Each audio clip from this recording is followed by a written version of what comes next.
Court चालाण हेले कुबेर जंत्री जगन्नाथ पट्टनायक आय बहिर्भूत संपत्ति ठूल अभियोग बीएमसी निर्वाही जंत्री जगन्नाथ पट्टनायक गिरफ कर vigilance Bhubaneswar division vigilance SP कहते जगन्नाथ पट्टनायक विरोध में अभियोग आसाला एने सिक्रेट तदंत कर विजिलेंस मिलता संपत्ति बाबद में कौन संतोषजनक उत्तर दे पारि नथिबारु गिरफ कर तेबे आयर 148% अधिक संपत्ति ठूल कर इंजीनियर जगन्नाथ पट्टनायक गतकाली एककालीन तीन स्थान में विजिलेंस रेड करथिला।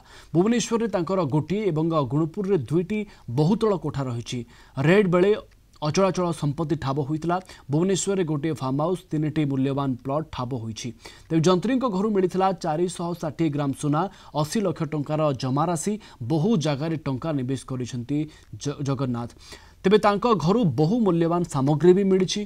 तेबे हरिण सिंह भी जबत कर any prevention of wild life act रे खोर्धा फॉरेस्ट डिविजन रे एक मामला मध्य रुजु होईछि।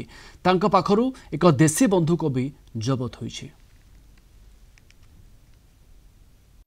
सर्च वारंट बेले आम गतकाली श्री जगन्नाथ पट्टनायक टंकपाणी रोड रे थिबा गोटे घर तांको पैतृक घर गुणपुर रायगड़ा रे तांकर रणपुर मौजा थिबा गोटे फार्म हाउस एवं तांकर ऑफिस बीएमसी रे थिबा ऑफिस सेतिरे एककालीन चढ़ाऊ करा जायतिला।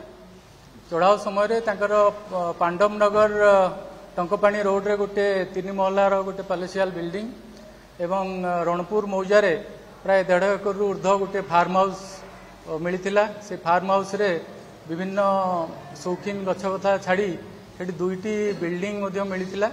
ताकू छाड़ी प्राय 4,500 स्क्वायर फुट गोटे से पोखरी खोली जो थे माछ चाष कर प्रपोजाल थिला।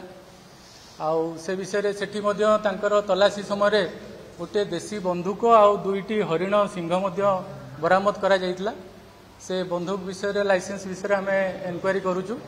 से जो हरिण सिंह रखा बाबद रे नाम रे गोटे खोर्धा फॉरेस्ट डिविजन ने नाम रे गोटे prevention of wild life act रे गोटे केस रुजु करा जायछि।